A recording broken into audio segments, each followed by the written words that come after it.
लेते हैं। अब आपका दर्शन हो गया है, आप जैसे गुरु मुझे प्राप्त हो गए हैं, इसलिए मुझे कोई खा नहीं सकता। भगवान देव ऋषि ने बहुत बार नारद जी को टटोला। क्यों? क्योंकि बाजार से हम एक मटका लाते हैं 20 रुपए 25 रुपए का, उसको बार बार बजा के देखते हैं कहीं कच्चा तो नहीं है मटका, क्योंकि अगर मटका कच्चा हुआ तो रस भी बह जाएगा और मटका भी फूट जाएगा। और देवऋषि नारद भी विचार कर रहे हैं, इस पात्र के भीतर में मुझे ब्रह्मरस को रखना है, अगर कच्चा हुआ तो रस भी बर्बाद हो जाएगा और पात्र भी खत्म हो जाएगा। इसलिए बार बार उस पात्र को टटोले और निश्चिंत हो गए कि निष्ठा पूरी है। ध्रुव जी को गोद में उठाए, मथुरा के पास मधुबन में ले आए और मधुबन में ला करके ध्रुव जी के कान के माध्यम से 12 अक्षर मंत्र ओम नमो भगवते वासुदेवाय, ओम नमो भगवते वासुदेवाय, ओम नमो भगवते वासुदेवाय, ओम नमो भगवते वासुदेवाय। ध्रुव जी के कान के माध्यम से बीज रूप में इस नाम को हृदय के भीतर में प्रतिष्ठित करते हैं। बीज के रूप में गुरु नाम को बीज के रूप में लगाता है और लगाकर क्या कहता है, इसको किसी को बताना नहीं। अरे भाई, बताने में क्या हर्ज हो जाएगा, ये मंत्र तो सभी पुस्तकों में लिखा है, अगर बता भी दोगे तो क्या होगा। नहीं, गुरु की आज्ञा इसको बताना नहीं। क्यों? क्योंकि गुरु ने अपने जीवन में अब तक जो साधना की है, जो जप किया है, जो तप किया है, जो अनुष्ठान किया है, उसके फल को रस के रूप में निचोड़ करके आपके अंतरंग के भीतर में स्थापित कर रहे हैं। और गुरु कह रहे हैं इसको और नीचे ले जाओ, और नीचे ले जाओ, और गहरे ले जाओ। अब विचार कीजिए, खाली बीज लगाने से तो बात नहीं बनती ना, खाली बीज लगाने से तो बात नहीं बनती। उस बीज को जल की भी आवश्यकता है, उस बीज को खाद की भी आवश्यकता है, उस बीज को प्रकाश की भी आवश्यकता है, और उस बीज को सुरक्षा की भी आवश्यकता है। देव ऋषि नारद क्या किए, बीज रूप में ओम नमो भगवते वासुदेवाय को प्रतिष्ठित करके ध्रुव जी के चारों तरफ सुरक्षा का कवच लगा दिए, और उसके बाद भाव की खाद ध्रुव जी के इस बीज रूपी नाम को समर्पित कर दिए। और केवल भाव की खाद नहीं, उसके बाद उनके अंतस की करुणा के जल में, अंतस की करुणा के जल से इस बीज को जल प्रदान किया, और उनके अंतस की प्राण वायु, उस प्राण वायु से इसको वायु की प्राप्ति और प्रकाश की प्राप्ति हुई। और ध्रुव जी आनंदित हो गए इस नाम को जपने के भीतर में। अब भागवत महापुराण का अध्ययन करेंगे कि ध्रुव जी प्रथम माह में इतना रस आने लगा नाम जपने में, प्रथम माह में 3-3 दिन के अंतराल में थोड़े से बेर खा लेते और नाम जपते। इतना नाम के भीतर में रस आने लगा। देखो, जब आप भोजन करते हो तो 3 चीजें एक साथ होती हैं। कौन सी 3 चीजें एक साथ होती हैं? जब भोजन करते हो तो पहली चीज, दूसरे माह में ध्रुव जी 6 दिन तक नाम जपते, शरीर को बनाए रखने के लिए थोड़े से पत्ते खा लेते। तीसरे माह में 9 दिन के अंतराल में नाम जपते 9 दिन, और 9 दिन के बाद थोड़ा सा जल पी लेते। चौथे मास में 12 दिन के अंतराल में ध्रुव जी थोड़ी सी वायु को पी लेते, और 5वें माह में ध्रुव जी ने वायु पीना भी छोड़ दिया। इस सृष्टि के भीतर में एक ही वायु है, 2 वायु नहीं है, एक ही वायु है सृष्टि में। और जब ध्रुव जी ने वायु पान करना छोड़ दिया तो सृष्टि की श्वास उच्छ्वास की क्रिया में व्यवधान होने लगा। तीनों लोगों के प्राणी इकट्ठे हुए और इकट्ठे होकर ब्रह्मा जी के पास गए। ब्रह्मा जी सभी को लेकर नारायण के पास गए। नारायण को कहे, प्रभु इस सृष्टि के भीतर में कोई अज्ञात जीव कठोर तप कर रहा है, जिसके तप के फलस्वरूप श्वास उच्छ्वास की क्रिया में व्यवधान हो रहा है। नारायण ध्यान में जाकर के देखे 5 बरस के ध्रुव जी एक चरण पर खड़े हुए हैं और उनके रोम रोम से, मुख से नहीं जप रहे, रोम रोम से ओम नमो भगवते वासुदेवाय, ओम नमो भगवते वासुदेवाय, ओम नमो भगवते वासुदेवाय प्रतिध्वनित हो रहा है। और नारायण अपने गरुड़ पर बैठे ध्रुव जी को दर्शन देने के लिए लगा प्रभु को कि गरुड़ धीमे चल रहा है। भगवान छलांग लगाए गरुड़ से, अब अपने संकल्प से उस स्थान पर पहुंच गए जहां ध्रुव जी एक चरण पर खड़े हुए हैं, दोनों हाथ जोड़े हुए। से दृश्य देखिए, और चारों तरफ जो नारद जी ने सुरक्षा चक्र खींचा था ना, उसके चारों ओर हिंसक जीव जंतु बनके, सिंह है, हाथी है, अन्य अन्य जीव उन्मत्त होकर के नृत्य कर रहे हैं। नाम की इस महिमा को देख करके त्रिभुवन के ठाकुर मोहित हो गए। भगवान सुरक्षा चक्र को फांदे, भीतर प्रवेश किए, ध्रुव जी को गोद में बिठाए अपने, और ध्रुव जी की इस कठोर तपस्या को देखकर विष्णु भगवान के नेत्रों से अविरल अश्रुधार, जिन आंसुओं में ध्रुव जी के मस्तक का अभिषिंचन हो रहा है। आज प्रकृति का नियम बदल गया। प्रकृति का नियम है जीव ब्रह्म का अभिषेक करे, लेकिन आज विष्णु भगवान के नेत्रों से ध्रुव जी की इस कठोर तपस्या को देखकर अविरल अश्रुधार बह रही है, और जिन अविरल अश्रुधार के भीतर में ध्रुव जी के मस्तक का अभिषेचन हो रहा है। भगवान ध्रुव जी को गोद में बिठाए और गोद में बिठा करके ध्रुव जी को कहे, ध्रुव मैं तुम्हें 36,000 वर्ष का राजकाज दे रहा हूं। ध्रुव जी ने कहा, प्रभु मन में बड़ी रुचि थी कि मैं राज गद्दी पर बैठूं, लेकिन वो ठाकुर रुचि तब थी जब आपका दर्शन नहीं हुआ था। तब मन के भीतर में ये वासना थी मैं राज गद्दी पर बैठूं, लेकिन प्रभु अब आपका दर्शन हो गया, सारी की सारी वासना मेरी बह गई है। भगवान ने कहा, ध्रुव तुम्हारी वासना बह गई है, ये तो तुम्हारी बात है, लेकिन मेरे मन में तो वासना है। मेरे मन में वासना है कि मैं तुम्हें राजगद्दी पर बैठे हुए देखूं।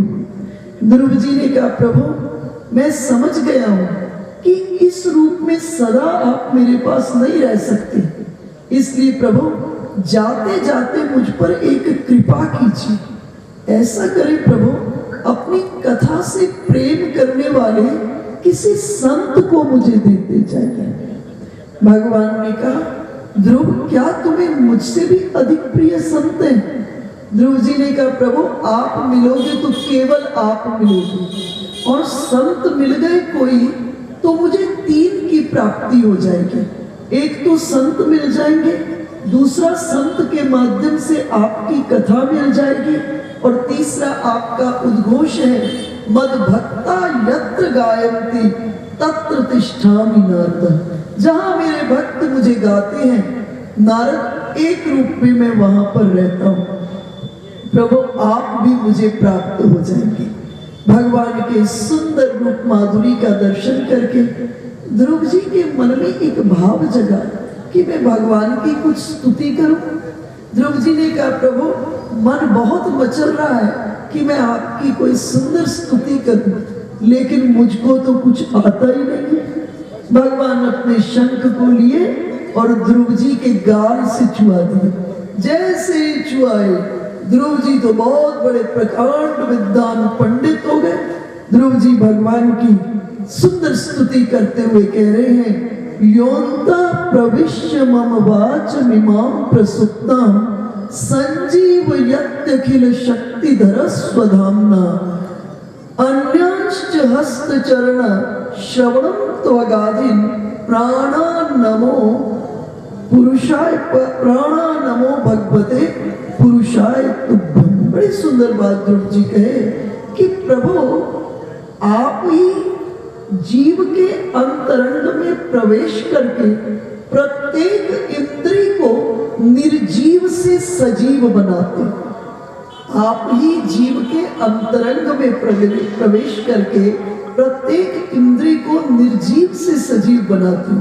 प्रभु आप नेत्र में प्रवेश करके इस नेत्र को देखने की शक्ति प्रदान करते हो, इस कान में प्रवेश करके इस कर्ण को सुनने की शक्ति प्रदान करते हो, इस त्वचा में प्रवेश करके जीव को स्पर्श की शक्ति प्रदान करते हो, इस नासिका में प्रवेश करके ज्ञान को ग्रहण करने की शक्ति आप प्रदान करते हो। सृष्टि के भीतर में सब रूपों में आप समाये हुए हो। और प्रभु मैं आपके चरणों में हे पुरुषोत्तम प्रणाम करता हूँ।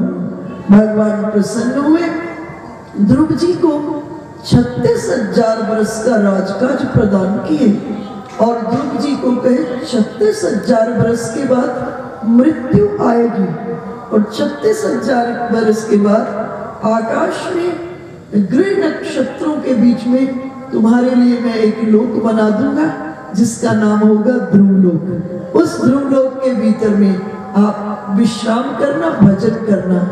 ध्रुव जी सुंदर भगवान का दर्शन करके ब्रह्म तेज को प्राप्त करके लौट रहे हैं। इधर से देवऋषि नारद उत्तानपाद के पास गए। जब से ध्रुव जी गए, उत्तानपाद बहुत दुखी हैं, मन ही मन विचार कर रहे मैं कितना कृतघ्न हूँ। अपनी पत्नी की बात में आकर अपने छोटे से बेटे को महलों से जाने के लिए मैंने कह दिया। अंतरंग में बहुत पीड़ा है, राजकाज में मन नहीं लगता। देवऋषि नारद आए, उनको अपने हृदय की व्यथा को बताया। देवऋषि नारद कहे उत्तानपाद प्रसन्न हो जाओ, तुम्हारा पुत्र अब परमात्मा को प्राप्त करके लौट रहा है। पास में सुरुचि बैठी थी। जैसे ही सुरुचि ने सुना कि ध्रुव जी परमात्मा को प्राप्त करके लौट रहे हैं, सुरुचि ने पूरे नगर के भीतर में डुगडुगी पिटवा दी कि ध्रुव जी की अगवानी के लिए पूरा नगर चले। ध्रुव जी परमात्मा का दर्शन करके परमात्मा को प्राप्त करके लौट रहे हैं। दूर खड़ी हुई सुनीति देख रही थी। सुनीति मन ही मन विचार कर रही है, प्रभु सत्य है जिस पर आप कृपा करते हो उस पर जगत का प्रत्येक व्यक्ति कृपा करता है। सुनीति सोच रही है मेरी ये वही सौत है जिसने मेरे छोटे से बेटे को मेरे पति की गोद से पकड़कर जमीन पर गिरा दिया और आज मेरा बेटा परमात्मा को प्राप्त करके आ रहा है। तो यही मेरी सौत है कि मेरे पुत्र की अगवानी के लिए, स्वागत के लिए आगे आगे दौड़ी जा रही है। पूरे नगर में डुगडुगी पिटवा दी, सुंदर हाथी को सजाया और हाथी को सजवाकर बैंड बाजों के साथ ध्रुव जी की अगवानी के लिए जा रहे हैं। और दूर से खड़ी हुई देख रही है सुनीति, देखी कि ध्रुव जी लौट रहे हैं। 5 वर्ष की अभी भी आयु है और ध्रुव जी ब्रह्म तेज को समाये हुए हैं। उनके भीतर में दूर से जैसे ध्रुव जी को देखा, लगा ध्रुव जी को देखकर पूरी दिशाएं देदीप्यमान हो गई हैं और दौड़ी हुई सुरुचि गई, ध्रुव जी को गोद में उठाई और उठाकर हाथी पर बिठा दी। सुनीति दूर खड़ी हुई अभी भी यही चिंतन कर रही है, प्रभु सत्य इस जगत पर जिस पर आप कृपा करते हो उस पर जगत का प्रत्येक व्यक्ति कृपा करता है। जापे कृपा राम की होए, तापे करे कृपा सब कोई। ध्रुव जी ब्रह्म तेज को प्राप्त करके वापस लौट रहे हैं और इधर जब वापस लौटे तो जो सुरुचि से जन्मा हुआ बेटा था उत्तम, इस उत्तम का युद्ध हो गया था गंधर्वों के साथ, यक्षों के साथ और इस युद्ध के भीतर में उत्तम मारा गया था। अपने भाई की मृत्यु की प्रतिशोध की ज्वाला में ध्रुव जी ने असंख्य यक्षों का वध कर दिया। तब स्वयं मनु आए ध्रुव जी को समझाने लगे कि ध्रुव तुम्हारे एक भाई को एक यक्ष ने मारा और बदले में तुमने इतने यक्षों का संहार कर दिया। वत्स, ये उचित नहीं है आपके लिए। इस सृष्टि के भीतर में मारने वाले सब करने वाले का विधान ठाकुर जी के हाथ में है। इससे अपने को समेटो। ध्रुव जी को ज्ञान दिए, उपदेश देते हुए कहे, स्वयं मनु ने तितिक्षया करुणया मित्र चाखिल जंतुषु समत्वेन च सर्वात्मा भगवान संप्रसीदति। कहे मेरे पुत्र, इस जगत के भीतर में, अंतरंग के भीतर में किसी के प्रति वैर ईर्ष्या द्वेष नहीं रखना चाहिए। ये संसार परमात्मा का रंगमंच है और इस रंगमंच के भीतर में हमारी वृत्ति कैसी होनी चाहिए। हमारी वृत्ति में हमसे जितने भी बड़े लोग हैं उनके प्रति सहनशीलता होनी चाहिए। वो जो कुछ भी करें हम सहनशील होकर के उनकी बात को जीवन में अपने अंतरंग के भीतर में धारण करें। छोटों के प्रति, जो हमसे छोटे हैं, अगर वो कुछ गलत भी कर देते हैं, कुछ ऐसा वैसा भी कर देते हैं, तो हमारे मन में उनके प्रति दया होनी चाहिए। बराबर वाले जो हमारे हैं उनके प्रति हमारे अंतरंग में मित्रता होनी चाहिए। और तो आपने जीवन में अनुभव किया होगा, किसी गलत व्यक्ति का चिंतन करते, शत्रु का चिंतन करते, जिससे हमारी बनती नहीं है उसका जैसे चिंतन करते हैं, अंदर में क्रोध की अग्नि जन्म लेती होता है कि नहीं? इसको जीवन में सबने अनुभव किया। शत्रु के चिंतन से क्रोध की अग्नि, किसी प्रिय व्यक्ति के चिंतन से अंतरंग में सरसता जीवन में आ जाती है, प्रेम आ जाता है। ये जो हृदय है ये परमात्मा के विराजने का स्थान है, इसलिए इसमें विकारों की गुंजाइश नहीं है। और जैसे ही हमारे भीतर में समत्वम आएगी, समता आएगी, समत्वम योग उच्चते, तब हमारे अंतरंग में ठाकुर जी ही रहेंगे और हम व्यर्थ के विवाद से, व्यर्थ की बातों से हम जीवन में बच जाएंगे, जीवन में सुरक्षित रह जाएंगे। देखो, इस संसार में कोई किसी को कुछ नहीं देता है। आप जानते हो, जब मध्य रात्रि के भीतर में सीता जी शयन कर रही थी पर्ण की शैया पर, पत्तों की शैया पर सीता जी शयन कर रही थी, उस समय लक्ष्मण जी और निषाद राज कू के बीच में बहुत बड़ा वार्तालाप होता है, बहुत बड़ा वार्तालाप है। लक्ष्मण जी कह रहे हैं सीता जी कोई साधारण नहीं है, जगत जननी किशोरी पराम्बिका जगदम्बिका है, और श्री राम भी ब्रह्म के अवतार हैं। लक्ष्मण जी के, सीता जी के पिता कौन हैं? विदेह राज जनक है। ससुर कौन है? महाराज दशरथ। दशरथ अर्थात जिसको अपने जीवन में 10 इंद्रियों पर कमांड है, 10 इंद्रियों पर कमांड है। और जब स्वर्ग में जाते हैं तो इंद्र अपना आधा आसन खाली कर देते हैं महाराज दशरथ के लिए, सशरीर स्वर्ग जाते हैं। स्वर्ग जाते हैं तो इंद्र आधा आसन खड़ा कर देते हैं। देवर कौन है? लक्ष्मण जी साथ में इसमें शेषा अवतार हैं, चर्चा कर रहे हैं और आज इस प्रकार से भूमि पर शयन कर रही है। तब निषाद राजगु को लक्ष्मण जी कहते हैं, निषाद अंदर के इस मोह से मुक्त हो। इस जगत में काहू न को सुख दुख कर दाता, निज कृत कर्म भोग सब ब्राता। इस जगत में कोई किसी को सुख नहीं देता, कोई किसी को दुख नहीं देता। देखो, ज्ञान की क्या भूमिका है? ज्ञान की क्या भूमिका है?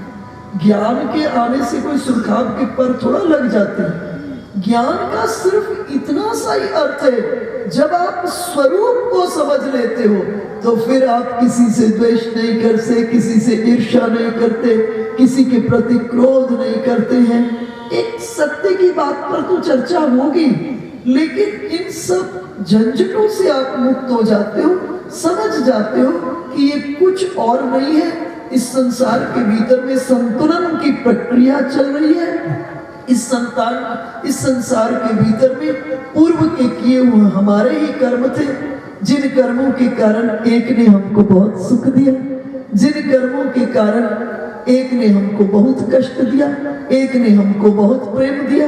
ये पूर्व के हमारे संबंधों का आज फलीकरण का प्लेटफॉर्म है। इसलिए न तो किसी से प्रेम और न तो किसी से किसी प्रकार का ईर्ष्या और द्वेष। जब ये समझ आ जाता है तो अंतरंग में विषम से विषम परिस्थिति में हम अपने आप को शांत बना लेते हैं। काऊ न को सुख दुख कर दाता, निज कृत कर्म भोग सब ब्राता। संत लोग एक बड़ी सुंदर कथा सुनाते हैं, संतों के ही मुख से मैंने भी इस कथा को सुना है कि सीता जी जब छोटी थी तो एक दिन पुष्प वाटिका के भीतर में भ्रमण कर रही थी सखियों के साथ। तभी सीता जी ने एक मैना को गीत गाते हुए सुना। मैना गीत गा रही थी, राजा जनक की बेटी सीता का विवाह राजा दशरथ के पुत्र राम के साथ होगा। जब ये सुना तो सीता जी ने उस पक्षी को पकड़ लिया, मैना को पकड़ लिया और मैना को कहा, सुनो मैना, राजा जनक की बेटी तो मैं हूं सीता, अब ये बताओ राजा दशरथ के पुत्र राम कौन है? मैना कही, मैं कुछ नहीं जानती, मैं तो एक ऋषि के आश्रम में रहती हूँ। ऋषि कुछ लिखते रहते हैं, वो गुनगुनाते रहते हैं, स्वभाव मेरा मुझे सहज में याद हो जाता है, मैं भी उसको गुनगुना दी।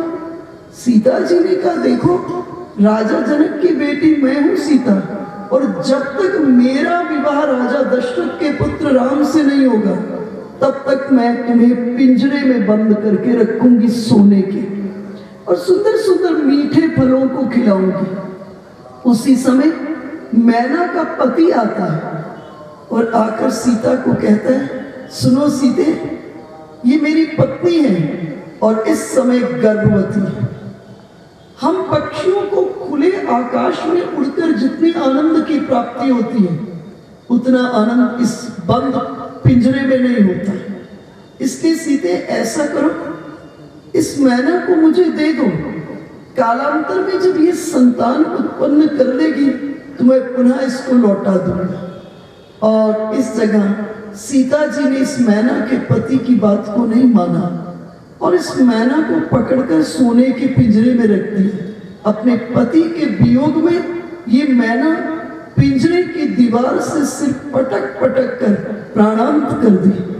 जब ये मैना मृत्यु को प्राप्त हुई, इस मैना का पति आया, आकर सीता जी को कहा, सीते मैं इतना निष्ठुर नहीं हूं कि मैं तुमको श्राप दूं, जब तुम गर्भवती होगी उस समय तुम्हारी मृत्यु हो जाए, परंतु मैं ये श्राप दे रहा हूं, जब तुम गर्भवती होगी तुम्हारे पति से वियोग होगा और वो वियोग कभी संयोग में परिवर्तित नहीं होगा।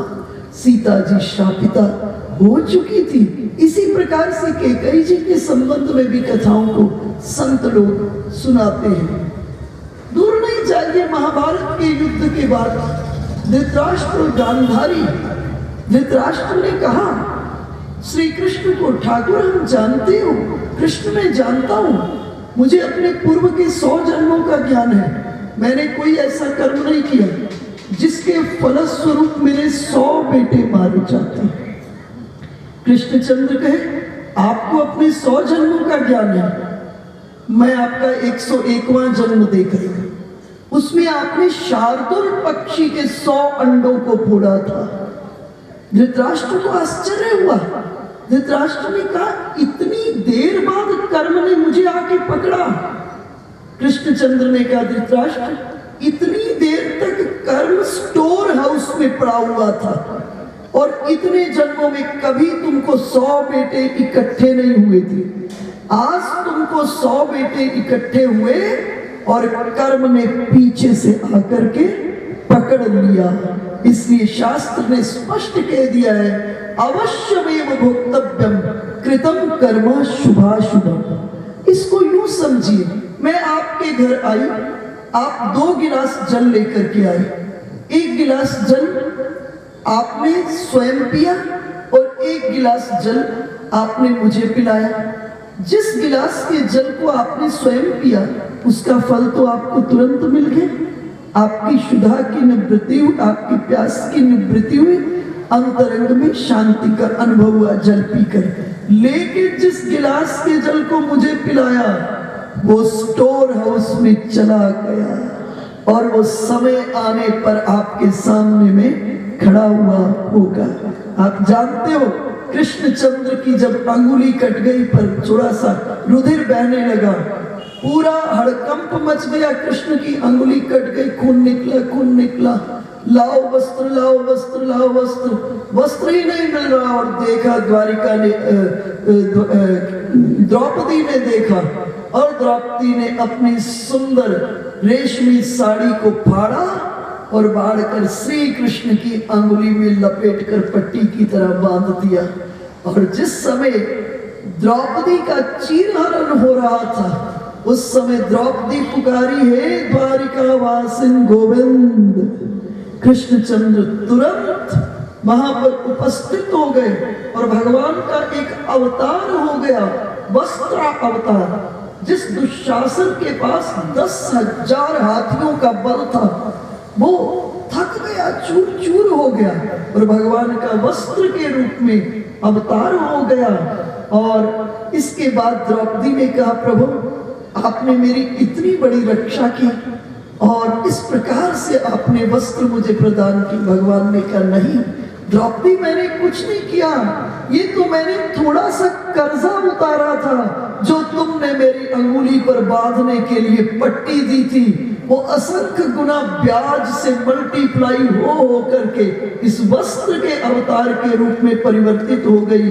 लेकिन सुनो द्रौपदी, फिर तुमने मेरे ऊपर में कर्ज चढ़ा दिया।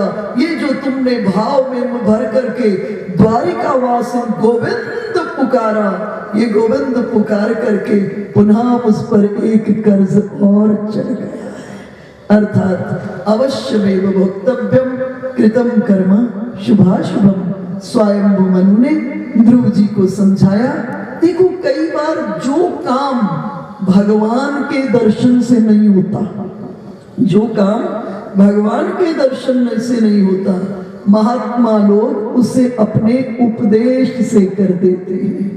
ध्रुव जी तो भगवान का भी दर्शन करके आए हैं लेकिन मन के भीतर में जो प्रतिशोध की ज्वाला शेष थी ये स्वयंभू मनु के उपदेश से शांत हो गई।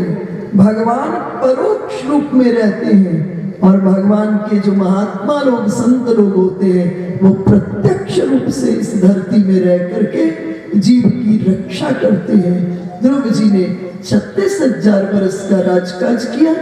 उसके बाद मृत्यु आई। मृत्यु आकर के ध्रुव जी के चरणों में सिर झुका दी। ध्रुव जी को कही, इस सृष्टि का नियम है जो जन्म लेता है उसके पास मुझे जाना पड़ता है, लेकिन ध्रुव जी आपके पास आकर के मैंने सिर को झुका दिया। यूं इस जगत में मैं जीव के पास जाती हूँ तो 4 टेढ़ी मेढ़ी लकड़ियों पर लाद करके जीव को शमशान पे ले जाती हूँ, पर तुम उस परमात्मा को वरण कर चुके हो इसलिए मैं सिर को झुका दी। ध्रुव जी इसी मृत्यु के सिर पर चरण रखे और सशरीर कहाँ गए? ध्रुव लोक में गए और ध्रुव लोक में जाकर के ग्रह नक्षत्रों के बीच में रहते हुए भगवान का भजन कर रहे हैं। इससे आगे ध्रुव की वंश परंपरा में एक राजा हुए अंग। अंग के पुत्र का नाम था बेन। बेन बहुत दुराचारी था और बहुत प्रकार से ब्राह्मणों को बड़ा कष्ट देता था। ब्राह्मणों की आह से इस बेन की मृत्यु हुई। अब बेन की वंश परंपरा के भीतर में आगे कोई पुरुष नहीं था। उस समय का नियम था राज गद्दी पर केवल क्षत्रिय बैठ सकता था, ब्राह्मण राजगद्दी पर नहीं बैठ सकता था। ब्राह्मण मंत्री तो हो सकते थे लेकिन राजगद्दी पर ब्राह्मण नहीं बैठ सकते थे। इधर बेन की वंश परंपरा में कोई पुरुष ही नहीं था। तब ब्राह्मणों ने क्या किया, इस बेन के शरीर का मंथन किया। हम कहते हैं विज्ञान ने बहुत उन्नति कर दी, नहीं, ये जो मंथन की टेक्नोलॉजी है विज्ञान के पास करीब करीब 35 बरस पहले आई है। आपने सुना होगा वैज्ञानिकों ने डॉली नाम के एक भेड़ का क्लोन बनाया था, इसे क्लोनिंग कहते हैं।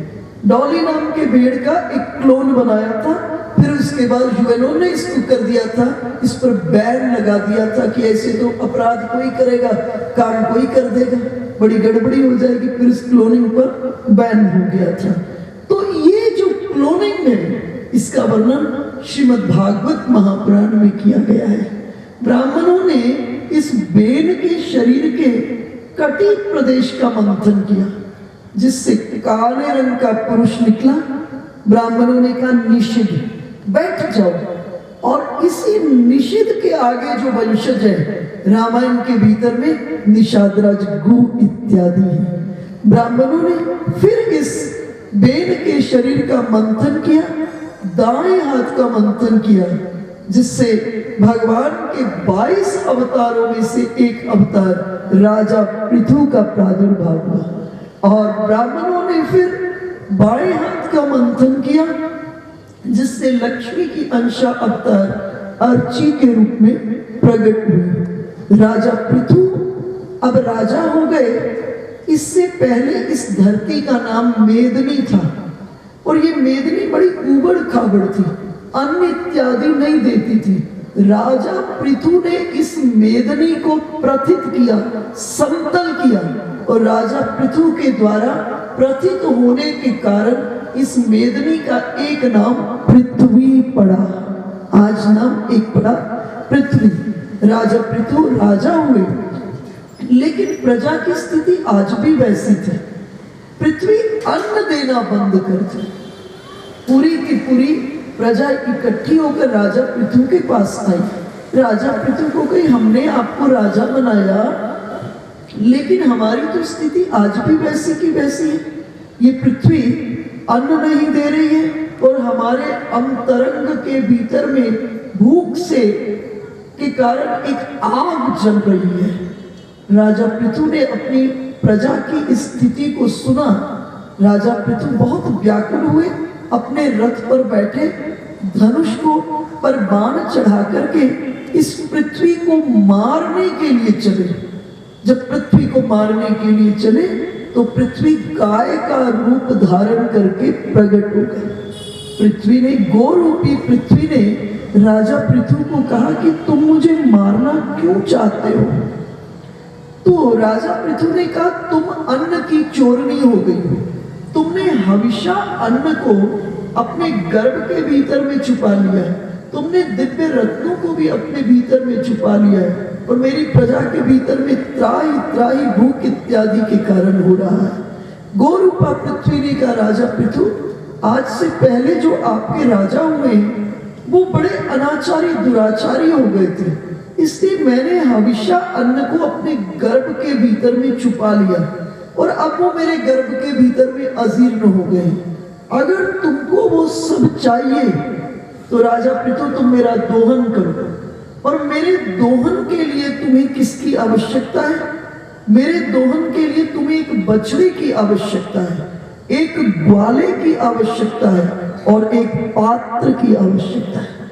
तुम इन 3 वस्तुओं की व्यवस्था करो, और व्यवस्था करके मेरा दोहन करो। और इस जगह राजा पृथु ने स्वयंभू मनु को बछड़ा बनाया, और अपने हाथ को पात्र बनाया, और हाथ को पात्र बनाकर इस गोरूपी पृथ्वी से सभी के सभी धान्यों का दोहन किया। इसी वक्त ऋषियों ने बृहस्पति जी को बछड़ा बनाया, अपने मन, अपनी वाणी और अपने कान, इसको पात्र बनाया, और पात्र बना करके वेद रूपी दूध का दोहन किया। उसके बाद देवताओं ने इंद्र को बछड़ा बनाया, और बना करके उन्होंने स्वर्ण के पात्र में गोरूपी पृथ्वी का दोहन करके अमृत, वीर्य और ओज का दोहन किया। दैत्यों ने प्रहलाद जी को बछड़ा बनाया, और बना करके लोहे के पात्र के भीतर में मदिरा और आसव, ताड़ी इत्यादि का दोहन किया। गंधर्वों ने विश्वावसु को बछड़ा बनाया। विश्वावसु को बछड़ा बनाकर संगीत, माधुर्य और सौंदर्य रूपी दूध का दोहन किया। पितृगणों ने अर्यमा को बछड़ा बनाया और मिट्टी के पात्र के भीतर में कव्य, पितरों के द्वारा ग्रहण किया हुआ भोजन करने वाला योग्य भोजन, इसका नाम कव्य होता है। तो मिट्टी के पात्र में कव्य का दोहन किया। सिद्धों ने कपिल देव जी को बछड़ा बनाया और बना के आकाश रूपी पात्र के भीतर में अणिमा, महिमा, लघिमा, हनुमान जी के पास अणिमा कभी बिल्कुल मसक समान रूप कपि धरी और कभी कनक भूधराकार शरीर, ये सिद्धियां हैं। तो सिद्धों ने कपिल देव जी को बछड़ा बनाया और आकाश रूपी पात्र के भीतर में अणिमा, अष्ट सिद्धियां, विद्याधरों ने आकाश इत्यादि से अनेक सबको प्राप्त किया। मायावियों ने माया दानव को बछड़ा बनाया, अंतर ध्यान होना, विचित्र रूप धारण करना, ये सबका गोरूपी पृथ्वी से दोहन किया। वृक्षों ने बट को बछड़ा बनाया, बट वृक्ष को बछड़ा बनाया और बना करके रस रूपी दूध का दोहन किया। वृक्षों में जो रस है, फलों में जो रस है, उस रूप का दोहन किया। पशुओं ने भगवान रुद्र के वाहन बैल को बछड़ा बनाया और बना करके वन रूपी पात्र के भीतर में तृण घास इत्यादि का दोहन किया। अर्थात आज सृष्टि में जो कुछ भी है ये गो रूपा पृथ्वी से प्राप्त है हमको। इसलिए आवश्यक है कि हम गोवंश का संरक्षण करें। गोवंश के संरक्षण में, सेवा में हमारी संस्कृति बनी रहेगी और हमारी संस्कृति बनी रहेगी तो दूसरे शब्द में हमारा देश सुव्यवस्थित रहेगा। ये भाव फिर सोचने लगे मेरी पूर्व की पात्रता में कोई कमी होगी, नेत्रों से आंसू बहने लगे।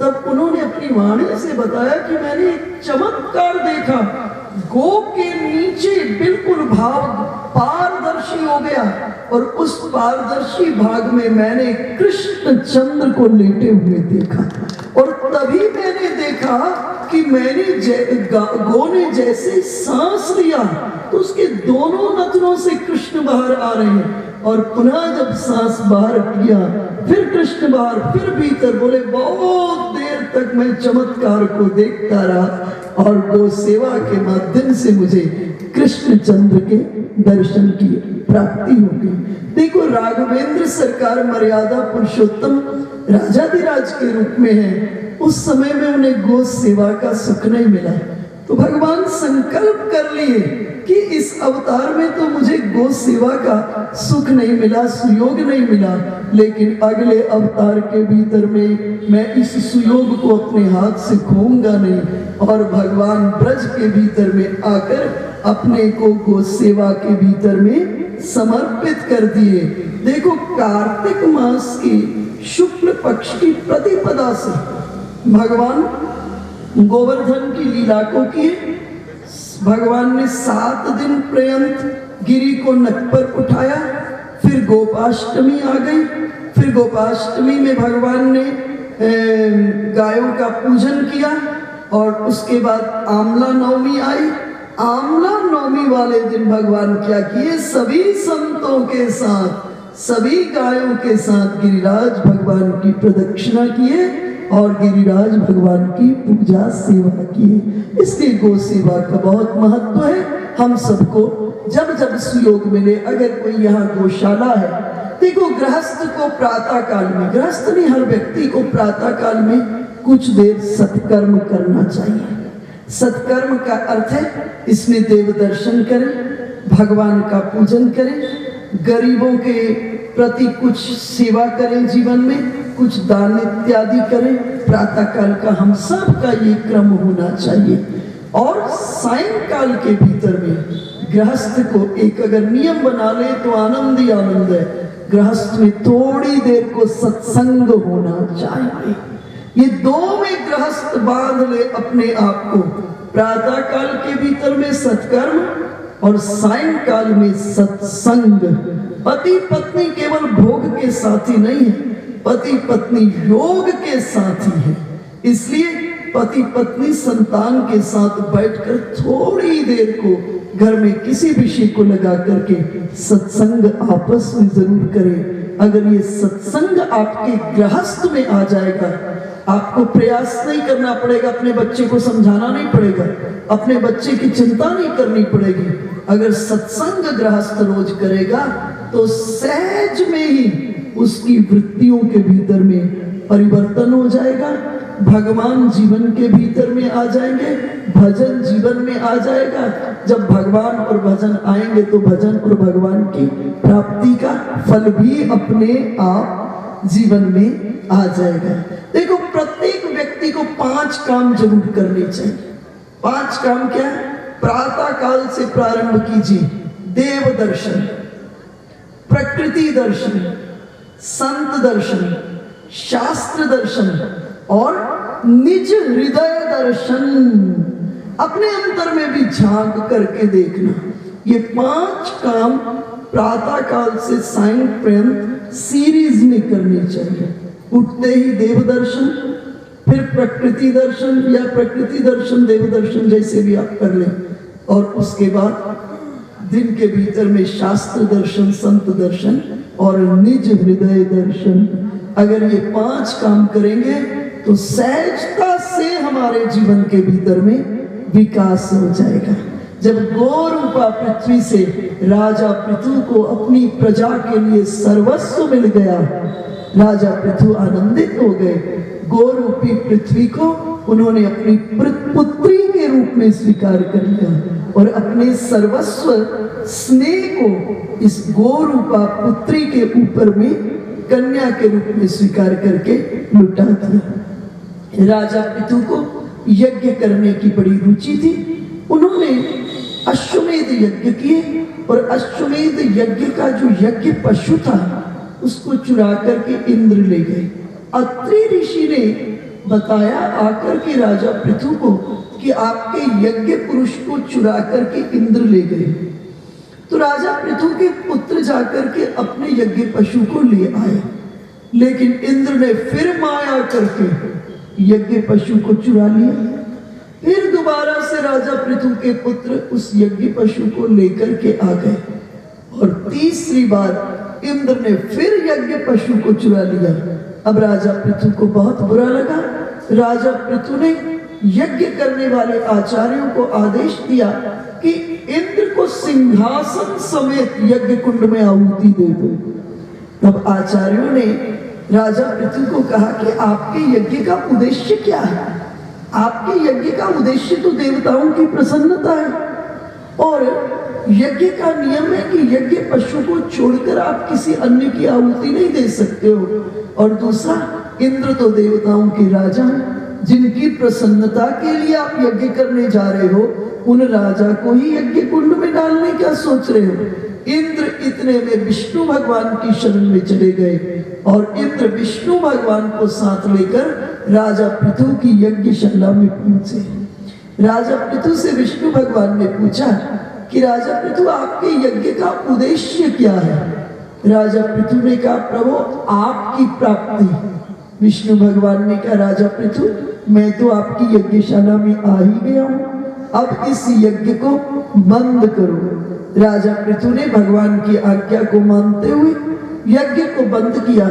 भगवान ने कहा, राजा पृथु मैं बहुत प्रसन्न हूं, मुझसे कुछ मांगो। राजा पृथु ने कहा, प्रभु मुझे 10,000 कान दे दो। विष्णु भगवान कहे, राजा पृथु संसार के लोग 2 कानों से दुखी हैं, तुम 10,000 कान लेकर क्या करोगे? राजा पृथु ने कहा, प्रभु जब आपकी कथा सुनता हूं ना, इन 2 कानों से कथा सुन के तृप्ति नहीं मिलती। आप मुझे 10,000 कान दे दो, मैं 10,000 कानों से आपकी कथा को सुनूं। बड़ा संकेतात्मक विषय है। संसार की बातचीत सुनो तो इन 2 कानों से सुनना, लेकिन जब भगवान की कथा सुनना तो इन 2 कानों से नहीं, इतनी प्यास से सुनना, इतनी त्वरा से सुनना, इतनी उत्कंठा, इतनी चाहत से सुनना कि जो रोम रोम है वो कान में परिवर्तित हो जाए। जब भगवान संसार के रूप को देखना तो इन दो आंखों से देखना, लेकिन जब भगवान का दर्शन करने जाना तो खाली दो आंखों से नहीं, इतनी प्रीति से, इतनी उत्कंठा से, इतनी प्यास से, इतनी चाहत से कि रोम रोम आंख में परिवर्तित हो जाए। आप कथा से परिचित हो, जिस समय गौतम ऋषि ने अहिल्या और इंद्र को श्राप दे दिया और इंद्र को श्राप दिया कि तुम्हारे शरीर में 1000 छेद हो जाए। अब इंद्र घबरा गए, सोचने लगे इंद्र पद तो बड़ी कठिनाई से प्राप्त होता है, 1000 छेद हो गए तो सारे का सारा पुण्य इन 1000 छेदों से बह जाएगा, और पुण्य जब खत्म हो जाता है तो स्वर्ग से पके हुए फल की तरह पृथ्वी पर टपक कर गिरना पड़ता है, और इंद्र पद बड़ी कठिनाई से प्राप्त होता है। इंद्र किसी व्यक्ति का नाम नहीं है, इंद्र पद है, इस पर अनेकों व्यक्ति बदलते रहते हैं। जनक किसी व्यक्ति का नाम नहीं है, जनक पद है, इस पर अनेकों व्यक्ति बदलते रहते हैं। और इस जगह इंद्र आए गौतम ऋषि के पास, कहे मुझसे अपराध हो गया। गौतम ऋषि ने कहा अब तो श्राप दे दिया हूं, लेकिन वरदान में बदल देता हूं। 1000 छेद तो होंगे, लेकिन जब श्री राम दूल्हा बनेंगे तो ये जो 1000 छेद है ना शरीर में, ये 1000 नेत्रों में परिवर्तित हो जाएंगे। तो जब राघवेंद्र सरकार दूल्हा बने, सब श्री राम के दूल्हे रूप का दर्शन कर रहे थे। ब्रह्मा जी चतुरानन होकर दर्शन कर रहे थे, शंकर भगवान पंचानन होकर दर्शन कर रहे थे, कार्तिकेय जी षडानन होकर दर्शन कर रहे थे, लेकिन सबको इंद्र के भाग्य से ईर्ष्या हो रही थी। इंद्र सहस्त्रानन होकर के श्री राम के दूल्हे रूप का दर्शन कर रहे हैं। अर्थात हम भगवान का दर्शन करें इतनी प्यास से, इतनी चाहत से कि हमारा रोम रोम किस में परिवर्तित हो जाए, आंख के भीतर में, कान के भीतर में परिवर्तित हो जाए। भगवान बहुत प्रसन्न हुए। इन्हीं राजा पृथु की वंश परंपरा में आगे एक राजा हुए अंतर्ध्यान। अंतर्ध्यान के पुत्र का नाम था हविर्धान, हविर्धान के पुत्र का नाम था प्राचीन बरी, जिसे बरही खद भी कहते हैं। अभी मैं आपसे चर्चा कर रही थी, मनु शत्रुपा जी के 2 पुत्र हुए, एक उत्तानपाद और दूसरे प्रियव्रत। श्रीमद् भागवत महापुराण में अब प्रियव्रत जी की कथा है। प्रियव्रत जी तपस्या करने चले गए थे और विष्णु भगवान ब्रह्मा जी को बुलाए और बुला करके ब्रह्मा जी को कहे कि आप प्रियव्रत जी को तपस्या से उपराम करें। और ब्रह्मा जी प्रियव्रत जी के पास गए, कहे विष्णु भगवान की आज्ञा है, आप विवाह करें। प्रियव्रत जी के यूं मेरी विवाह में रुचि नहीं है, मैं योग निष्ठ हूं, योग में अवस्थित हूं, आनंदित हूं, मेरी विवाह में रुचि नहीं है, लेकिन अगर भगवान की आज्ञा है तो मैं विवाह अवश्य करूंगा। इस जगह ब्रह्मा जी ने प्रियव्रत जी से प्रश्न किया, प्रियव्रत एक बात बताओ, तुम्हारा सबसे बड़ा शत्रु कौन है? प्रियव्रत जी ने कहा जीव का सबसे बड़ा शत्रु काम होता है। ब्रह्मा जी कहे सुनो प्रियव्रत, इस काम रूपी शत्रु को पत्नी रूपी किले में प्रवेश करके जीतो। और प्रियव्रत जी विवाह किए प्रियव्रत जी, जिससे विश्वकर्मा की पुत्री से प्रियव्रत जी का विवाह हुआ, जिससे आग्नेत्र जी का जन्म हुआ। आग्नेत्र जी का विवाह पूर्वचित्ती नाम की अप्सरा से हुआ, जिससे नाभ का जन्म हुआ। नाभ का विवाह मेरु देवी से हुआ, जिससे ऋषभ देव जी का प्रादुर्भाव हुआ। जैन मत के प्रथम तीर्थंकर महावीर स्वामी जैन मत के 24वें तीर्थंकर, जहां से जैन मत प्रारंभ हुआ, ऋषभ देव जी। ये भी भगवान के 22 अवतारों में से एक अवतार है। ऋषभ देव जी का विवाह इंद्र की कन्या जयंती से हुआ, जिससे 100 पुत्रों का जन्म हुआ। और इन 100 में से सबसे बड़े कौन थे? भरत जी थे। हमारी सनातन परंपरा थी, राजा लोग बहुत समय तक राजकाज करते थे और राजकाज के दौरान जो अपराध हो जाते थे उन अपराधों के शोधन नहीं है। तो शास्त्र ने दया को सबसे बड़ा धर्म कहा है। बिना दया के संत कसाई। संत के भीतर में अगर दया रूपी वस्तु नहीं है तो उसे संत की संज्ञा नहीं दी जाएगी। और अब भरत जी मैया बन गए, इस छोटे से बच्चे की सेवा शुश्रूषा में लग गए। इस छोटे बच्चे के लिए चुन चुन के कोमल कोमल घास लाते, गोद में बिठाते, अपने हाथ से खिलाते। अब ये बच्चा सक्षम हो गया अपने लिए, बड़ा हुआ, सक्षम हो गया अपने लिए घास भोजन चुनने में। अब नियम था भरत जी को इसको छोड़ देना चाहिए था, लेकिन भरत जी अब इसको छोड़े नहीं। दया करते करते भरत जी का इसमें मोह हो गया। देखो, दया से बड़ा कोई अमृत नहीं और मोह से बड़ा कोई जहर नहीं। इसलिए दया सबको करनी चाहिए, सबके प्रति, परंतु होश में रहिएगा कि दया करते करते कहीं मोह में न पड़ जाए। हम आपकी स्थिति यही है, हम दया करते करते इस जगत के भीतर में मोह में पड़ जाते हैं। देखो, अपने बच्चों की शादी करना आपका नैतिक दायित्व है, परंतु मैं दादियों को देखती हूँ अब पोतों के मोह में इतनी पड़ जाती। हाँ, जब तक छोटे छोटे बच्चे हैं, बहुएं व्यस्त हैं, उनकी सेवा, उनके अनुभव का उनको लाभ होना चाहिए। अब जिनके बच्चे वो अपने आप उसको देखेंगे, लेकिन अब तो दादियों का उन पोतों में इतना मोह हो जाता है कि सारी भजन साधना कपूर की डली की तरह से उड़ जाती है। तो दया करें, बड़ी जरूरी है, बिना दया के जीवन नहीं है, परंतु ध्यान रखिएगा दया करते करते कहीं मोह ना जीवन में पड़ जाए। अब भरत जी इस बच्चे का पहले जब भजन करते थे ना, तो विष्णु भगवान का दर्शन करते थे। अब इस हिरण के बच्चे के मोह में ऐसे पड़े, अब ध्यान करते हैं तो ध्यान में हिरण का बच्चा उछलता हुआ दिखाई देता है। सारी की सारी साधना कपूर की डली की तरह से उड़ गई। अब भरत जी मोह कर रहे हैं इससे, ये हिरण का बच्चा नहीं मोह कर रहा। भरत जी को मिथ्या अभिमान हो गया, झूठा अभिमान हो गया कि मैं इसका रक्षक हूं। देखो, जीव का रक्षक कभी भी जीव नहीं हो सकता, क्योंकि जीव तो स्वयं मृत्यु के मुख में पड़ा है। जो स्वयं मृत्यु के मुख में पड़ा है वो दूसरे की रक्षा कैसे कर सकता है? वो तो केवल निमित्त मात्र हो सकता है, रक्षक नहीं हो सकता। सबके रक्षक कौन है? ठाकुर जी हैं।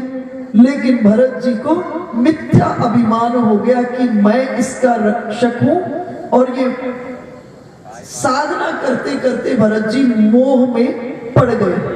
देखो, जन्म से पहले जीव का कोई रिश्तेदार नहीं है और मृत्यु के बाद भी जीव का कोई रिश्तेदार नहीं।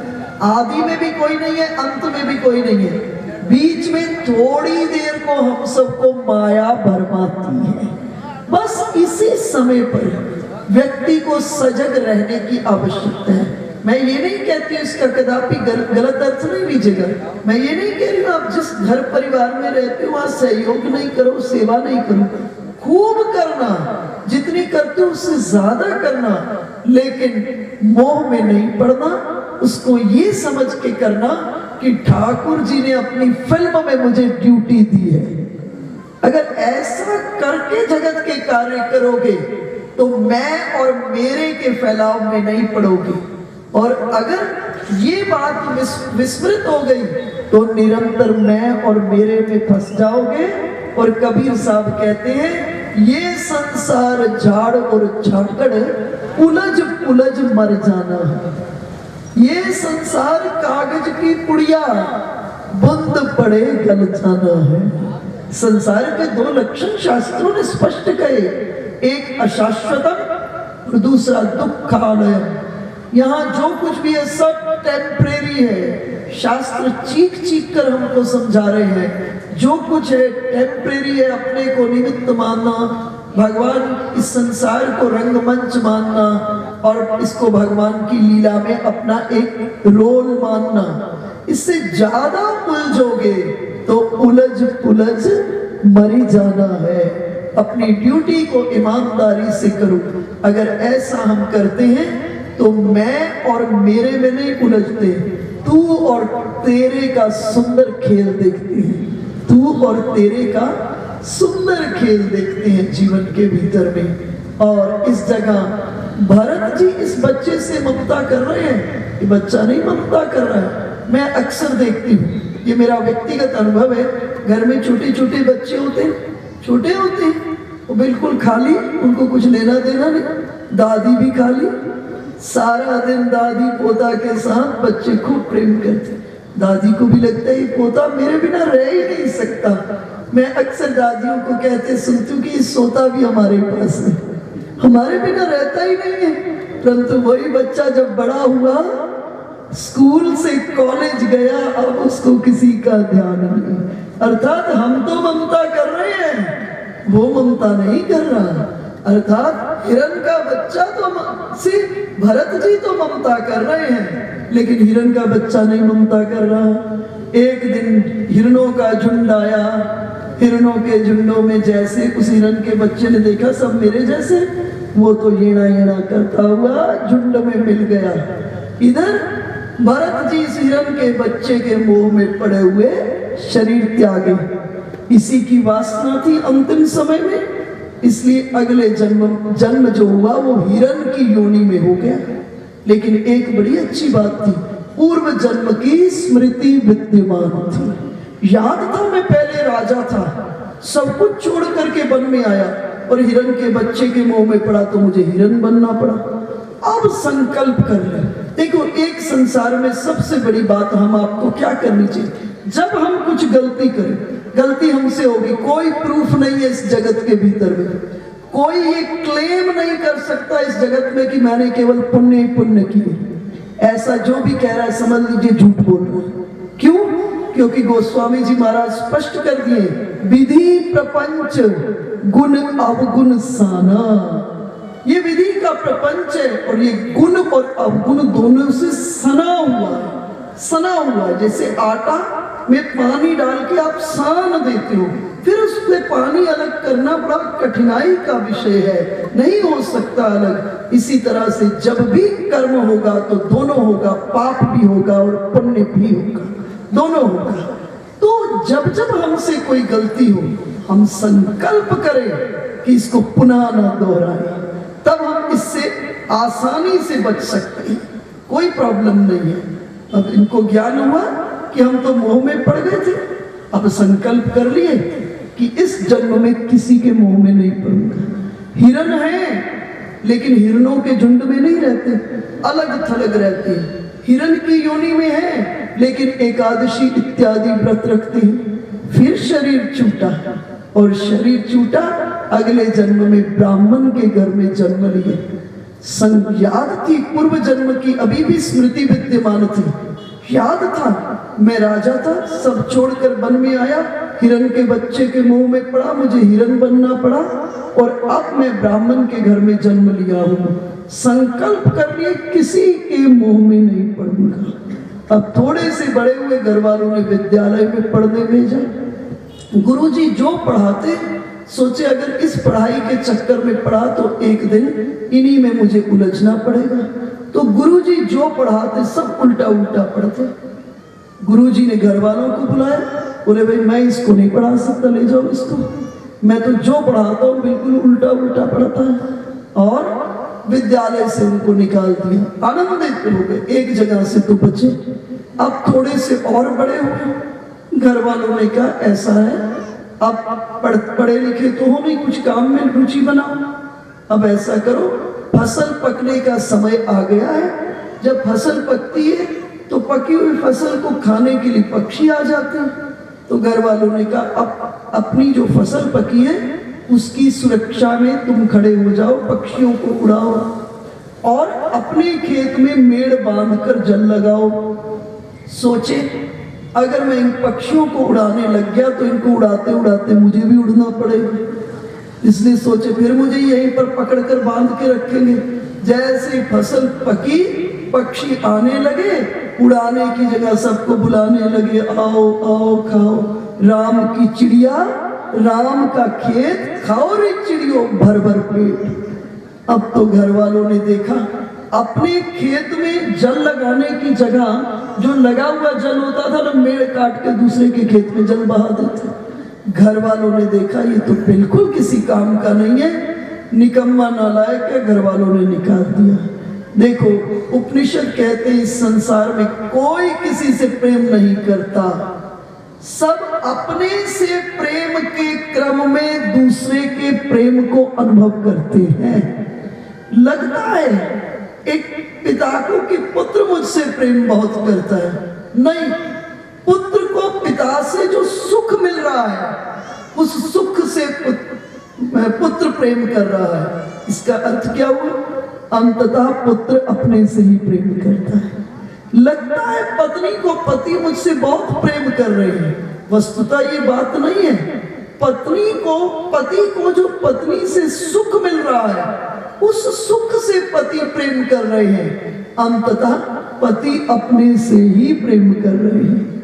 पति को लगता है पत्नी मुझसे बहुत प्रेम कर रही है, बोले वस्तुतः ये बात नहीं है। पत्नी को पति से जो सुख मिल रहा है उस सुख से पत्नी प्रेम कर रही है, अंततः पत्नी अपने से ही प्रेम कर रही है। ठाकुर जी ने बड़ा अद्भुत ताना बाना बनाया इस जगत में, इसमें किसी को दोष देने की बात नहीं है, ये तो रंगमंच का रोल ही ऐसे डिजाइन हुआ है, ये इसी प्रकार से ही चलना है। इसलिए अंत में जीव अपने से ही प्रेम करता है। देखा घर वालों ने ही तो किसी काम का नहीं निकाल ही दिया, प्रसन्न हो गए कि अब सबसे छुट्टी मिली और विचार कर लिए कि अब संसार में भी नहीं फंसूंगा, इसलिए जड़ वृत्ति स्वीकार कर ली, मिले तो खा ले, नहीं मिले तो ऐसे ही चुपचाप पड़े रहे। इधर से राजा रहुगन जा रहे थे कपिल देव जी से ज्ञान प्राप्त करने के लिए। राजा रहुगन की पालकी ढोने वाले कहारों में से एक कहार बीमार हो गए और राजा रहुगन ने कहा पालकी को नीचे उतारो, किसी अन्य कहार को ढूंढ के लाओ। खोजने निकले कहार, दृष्टि पड़ी जड़ भरत जी पर, कहे पालकी को ढोगे? जड़ वृत्ति स्वीकार कर लिए थे इसलिए पालकी को ढोना भी स्वीकार कर लिया। पालकी को उठा लिए, पालकी के भीतर में राजा रहुगन बैठे, ढोने लगे पालकी को। कोई चींटा दिखाई देता, कोई जीव जंतु दिखाई देता, छलांग लगा देते। छलांग लगाते तो पालकी में बैठे जो राजा रहुगन थे ना, उनका सिर पालकी की छत से लगता, टकराता। एक बार, दो बार, चार बार कोमल राजा बहुत देर बर्दाश्त की, अब कहे पालकी को नीचे उतारो। नीचे उतारे, बोले कौन ऐसे चल रहा है? सभी कहारों ने कहा हम तो चलना जानते हैं, लेकिन ये जो नया आया ना कहार, इसको चलना नहीं आ रहा। राजा रहुगन कहे तुम्हारे शरीर पर छड़ी और बेतों से प्रहार किया जाए तब तुम्हारी चाल सुधरेगी। सोचने लगे जड़ भरत जी, अब इसको कांधे पर तो उठा ही लिया है, इसका कुछ तो कल्याण होना चाहिए। इतना अहंकारी है कि पालकी पर बैठ करके ज्ञान प्राप्त करने जा रहा है, इस तरह से कपिल देव जी इसको ज्ञान भी नहीं देंगे, कुछ इसका कल्याण होना चाहिए। चिंतन करते हुए बड़ी बलिष्ठ आवाज में जड़ भरत जी बोले राजन किसको मारोगे? राजन किसको मारोगे? मैं मरता नहीं हूं, मैं मरता नहीं हूं और ना ही इस शरीर को मैं अपना मानता हूं। देखो एक बात हम सब कहते हैं जितने बैठे, ये शरीर भी अपना नहीं, शरीर भी अपना नहीं कहते हैं, परंतु इसको कहने से कुछ नहीं बनेगा। बनेगा तब जब इस शरीर को अपना नहीं मानोगे। ऐसा कब संभव है? आपने देखा होगा जब आपको बुखार होती है, कोई तकलीफ होती है, कोई प्यारा व्यक्ति कोई घर में मिलने आ जाता है, आप बातचीत करने लगते हो ना उस व्यक्ति से, तो आप आपको अपनी तकलीफ कम अनुभव होने लगती है। ऐसा सबने कभी ना कभी अनुभव किया होगा।